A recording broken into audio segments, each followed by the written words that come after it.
শোনা যায় এটি একটি স্তূপের উপর প্রতিষ্ঠিত। এই স্তূপটি বৌদ্ধ স্তূপ ছিল, তার উপরে এই মন্দিরটি প্রতিষ্ঠা করেন এখানকার রাজারা। জয় মা বর্গভীমা। দেখা যাচ্ছে মা বর্গভীমা মন্দিরে নাট মন্দির, এইখানে বলি হয়।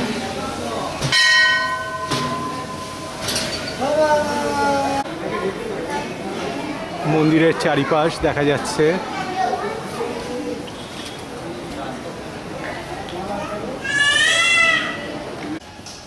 এটি হচ্ছে মা বর্গভীমার কুণ্ড, পুণ্যকুণ্ড। এখান থেকে রোজ শোল মাছ ধরে মাকে ভোগ দেওয়া হয়।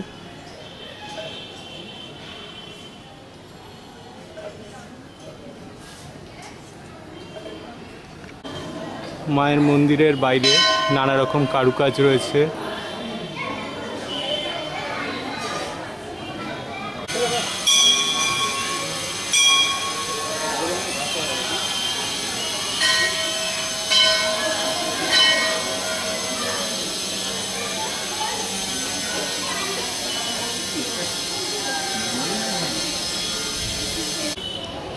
এখানে দেখা যাচ্ছে মায়ের ষষ্ঠীতলা।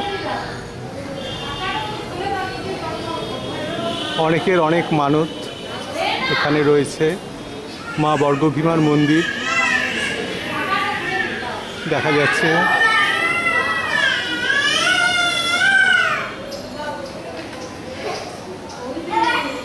মায়ের মন্দিরের চূড়া।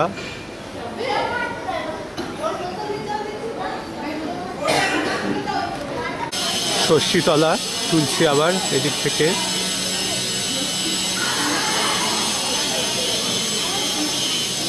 অসংখ্য ঢিল বাঁধা রয়েছে অনেকের অনেক কামনার প্রতীক।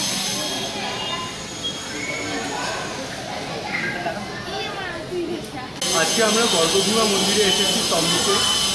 তমলুক অতীতের তাম্রলিপ্ত।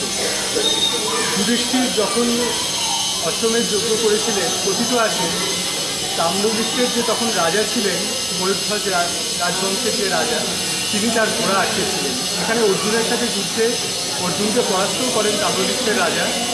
তবে তিনি যেহেতু কৃষ্ণভক্ত ছিলেন, শ্রীকৃষ্ণের কথায় শেষ পর্যন্ত অর্জুনকে ছেড়েও দেয়। সেই তাম্রলিপ্তে বর্গভীমা মন্দির। এখানে মায়ের কাহিনী একটি রয়েছে। একজন জেলে প্রায় মাছ সরবরাহ করতে এখানকার রাজবাড়িতে, কিন্তু রাজবাড়িতে সরবরাহ করতে এসে একবার দেখে যে মাছগুলো মরে গেছে। তখন রাস্তার পাশে একটি ছোট্ট জলাশয় ছিল, তার থেকে জল তুলে ছিটি দেয় এবং মাছগুলি জীবিত হয়ে যায়। এ কথা জানতে পেরে রাজা আসে, কিন্তু রাজা যখন এই সরোবরের খোঁজে বা কুণ্ডের খোঁজে আসেন, তিনি কুণ্ড দেখতে পান না। তিনি এখানে মায়ের মূর্তি দেখতে পান বর্গভীমা। বর্গভীমা মায়ের নাম কেন? কারণ মা এখানে চতুর্বর্গ ফল দান করেন, ধর্ম, অর্থ, কাম, মোক্ষ, সেই জন্য তিনি বর্গভীমা। আর বহু কাল ধরে বহু সাধক মহাত্মা এসছেন। 51 পীঠের অন্যতম বর্গভীমা। কথিত আছে এখানে মায়ের বাম গুলফ অর্থাৎ বাঁ পায়ের গোড়ালি এখানে পড়েছে। সেই মাকে আজকে আমরা দর্শন করেছি। সাথে রয়েছেন ভৈরব সর্বানন্দ। মায়ের বিগ্রহের পাশেই তার স্থান রয়েছে, তাকেও আমরা দর্শন করেছি। এবং তার পাশে রয়েছেন মা দর্শপূজার আরেকটি মূর্তি, তাও আমরা দর্শন করলাম। খুব ভালো লাগলো আজকে এই দর্শন করে মা বর্গভীমার কাছে। এ প্রসঙ্গে আরেকটি কথাও বলার ছিল। কালাপাহাড় যখন আসেন বিখ্যাত সেনাপতি রাজীব লোচন রায়, তিনি একটি বিশেষ কারণে ধর্মান্তর করেন মুসলমান বিবাহ করার জন্য, এবং তারপর যখন তিনি এখানে আসেন সেই সময় তিনি কালাপাহাড় হয়ে গেছেন। বিভিন্ন যেখানে মূর্তি দেখতেন, যে জায়গায় মূর্তি দেখতেন, হিন্দু মূর্তি ধ্বংস করতেন, কিন্তু বর্গভীমা এসে তিনি কিন্তু সেটা পারেননি। মায়ের সামনে এসে মায়ের মুখ দেখে তিনি অভিভূত হয়ে গিয়েছিলেন। আর তারপরে তিনি তার হাতের একটি পাঞ্জা এখানে দিয়ে যান এবং সেই সাথে বেশ কিছু রত্নালঙ্কার এখানে তিনি দিয়ে যান মায়ের উদ্দেশ্যে। তার থেকে বোঝা যাচ্ছে মায়ের কি অলৌকিক অপার মহিমা রয়েছে এখানে। সেই মা বর্গভীমাকে আমরা দর্শন করলাম, খুব ভালো লাগলো। বর্গভীমা মন্দিরের প্রাঙ্গণের আরেকটা দিক।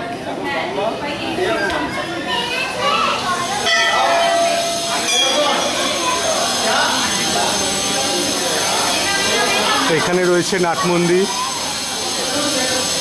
তার পাশে জগমোহন, জগমোহনের ওপারে মায়ের মন্দির।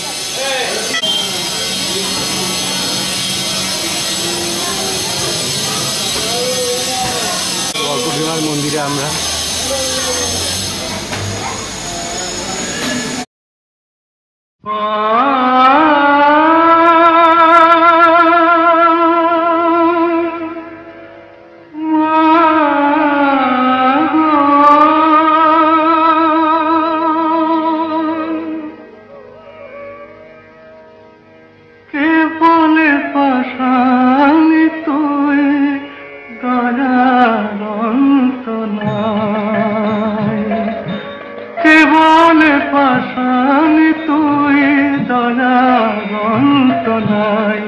মা তোর দয়ার অন্ত নাই।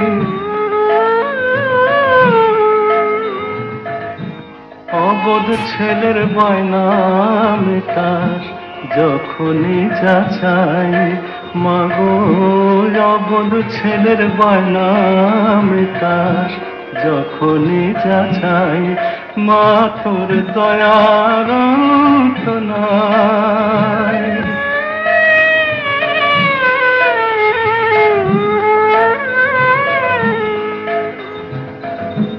ছেলের ব্যথা গেল কেশি, তোর বুকে যে বাজে বেশি। ছেলের ব্যথা গেল কেশি, তোর বুকে যে বাজে বেশি। এমন স্নেহ ত্রিভুবনে কার কাছে বাপায় মা, এমন স্নেহ ত্রিভুবনে কার কাছে বাপায়, দয়ার অন্ত নাই।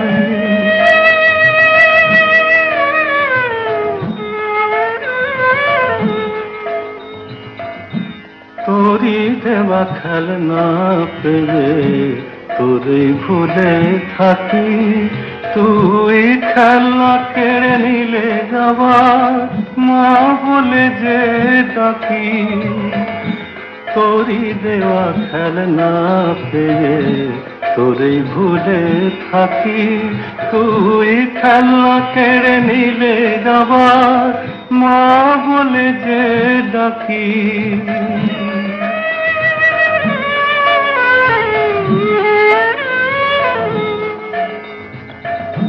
তুই মা তখন কোলে নিয়ে কান্নায় আমার দিশ ভুলিয়ে, তুই মা তখন কোলে নিয়ে কান্নায় আমার দিশ ভুলিয়ে।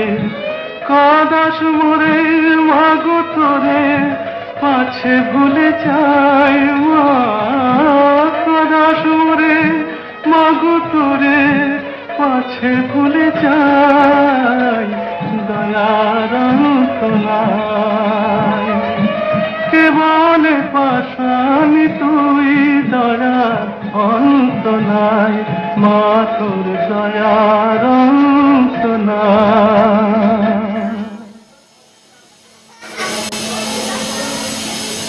জয় মা বর্গভীমা।